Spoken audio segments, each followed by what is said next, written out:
Hello everybody, welcome to another daily dose of the Bible. A dose of your Bible a day will keep that devil at bay. That's not actually true. If you get in there, he actually starts persecuting you more, but that's something that we're supposed to be joyful about when we're on the right path. Satan starts to bother us, but it bothers us less and less as we focus more and more on God's kingdom. So part of focusing on, what God would have us to do, that's getting into the Bible, getting into His Word, and finding out what's in there for us. What stories have we overlooked? Have we not read straight through? Have we not really taken in and digested and eaten it and saw that it was good for our body and soul?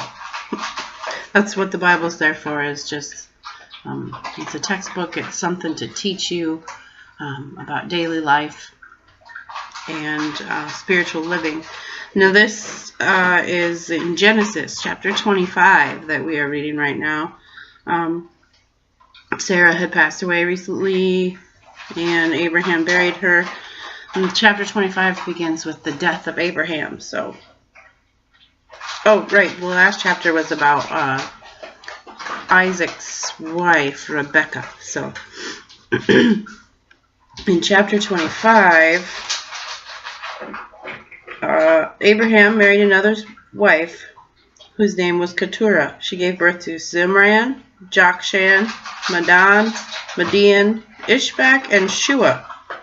Jokshan was the father of Sheba and Dedan. Dedan's descendants were the Asherites, Letushites, and Leumites. Midian's sons were Ephah, Epher, Hanok, Abida, and Ildah. These were the descendants of Abraham through Keturah. Abraham gave everything he owned to his son Isaac, but before he died he gave gifts to his sons of his concubines and sent them off to a land in the far east, away from Isaac. Abraham lived for 175 years, and he died at a ripe old age, having lived a long and satisfying life. He breathed his last and joined his ancestors in death. His sons Isaac and Ishmael buried him in the cave of Machpelah, near Mamre, in the field of Ephron, son of Zohar the Hittite. This was the field Abraham had purchased from the Hittites, and where he had buried his wife Sarah.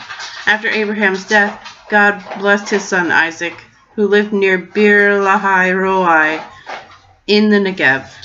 So, I guess, like I was saying, stories you never noticed or anything, Ishmael and Isaac together buried their father. So, obviously, Ishmael was somewhat still involved in the life of Abraham's family. I just never, had read this, had never really thought of that. Apparently, that's what this says right here, is that Ishmael and Isaac together headed, took Abraham's body and buried him with Sarah. Another thing is, I didn't know that Abraham had another wife after he was, 120 years old or whatever. I didn't know he remarried and had 7 sons. That's, that's a lot of descendants for your second century of life. That's really neat that the descendants started coming earlier than expected. So the next section is Ishmael's descendants. And this is the account of the family of Ishmael, son of Abraham through Hagar, Sarah's Egyptian servant. Here is a list of their names and clans of Ishmael's descendants. The oldest was Nebaioth, followed by Kedar, Abdeel, Mibsam, Mishma, Duma, Massa, Hadad, Tema, Jetur, Naphish, and Kadima. These were 12 sons of Ishmael, became the founders of 12 tribes, named after them. According to their places they settled in camps. Ishmael lived for 137 years, Then he breathed his last and joined his ancestors in death. Ishmael's descendants occupied the region of Havilah to Shur, which is east of Egypt in the direction of Ashur. They lived in open hostility toward all of their relatives.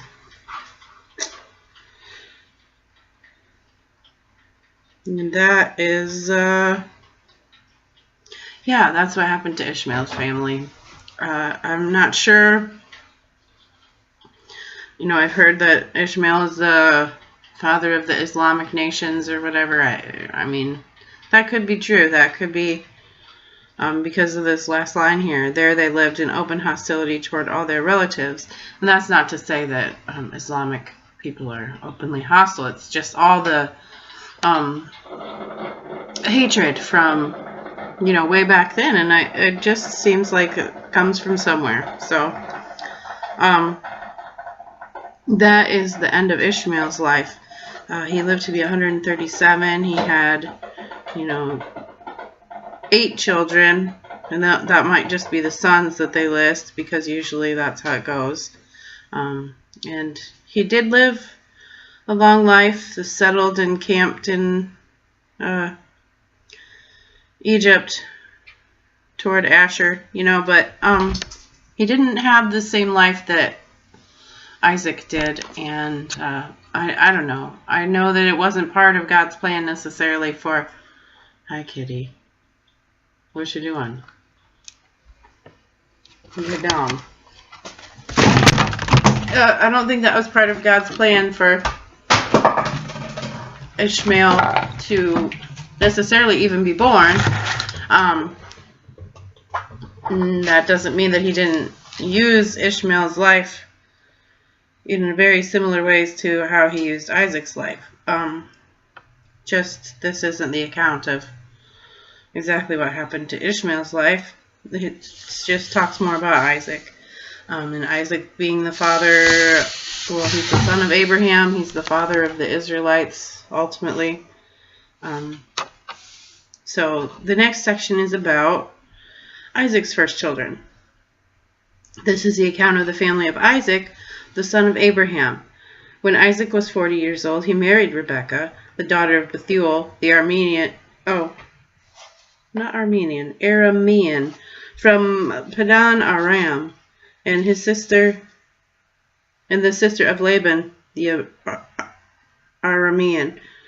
Isaac pled with the Lord on behalf of his wife because she was unable to have children. The Lord answered Isaac's prayer, and Rebekah became pregnant with twins. But the 2 children struggled with each other in the womb, so she went to ask the Lord about it.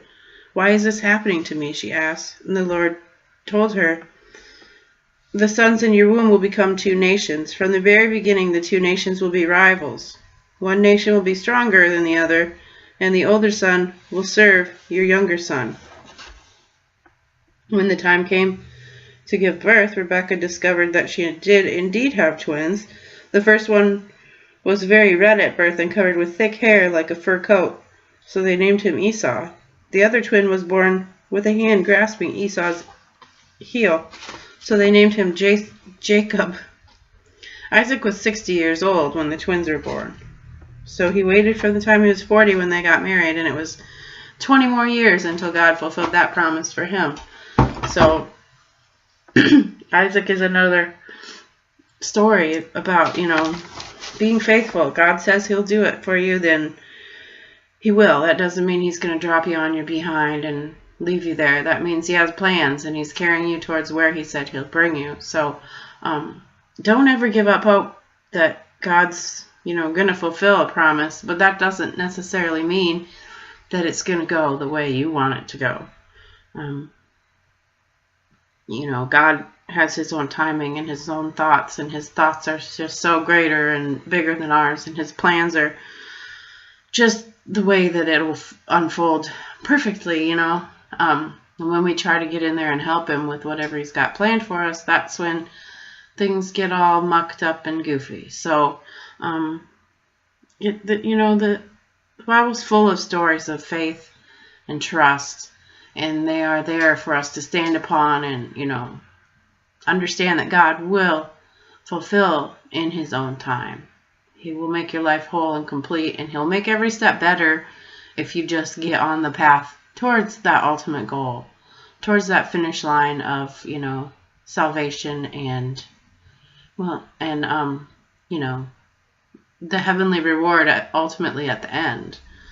This is just a short life here, and then we go on to eternity. So we need to think about how we are going to run this race, and what the ultimate prize is eternal life with heaven, with the Lord in heaven. So these stories of Abraham and Isaac and Noah can really all be a solid foundation for your faith. All right, so next is Esau sells his birthright. As the boys grew up, Esau became a skillful hunter. He was an outdoorsman, but Jacob had a quiet temperament, preferring to stay at home. Isaac loved Esau because he enjoyed eating the wild game Esau brought home, but Rebekah loved Jacob. One day when Jacob was cooking some stew, Esau arrived home from the wilderness exhausted and hungry. Esau said to Jacob, "I'm starved. Give me some of that red stew." This is how Esau got his other name, Edom, which means red.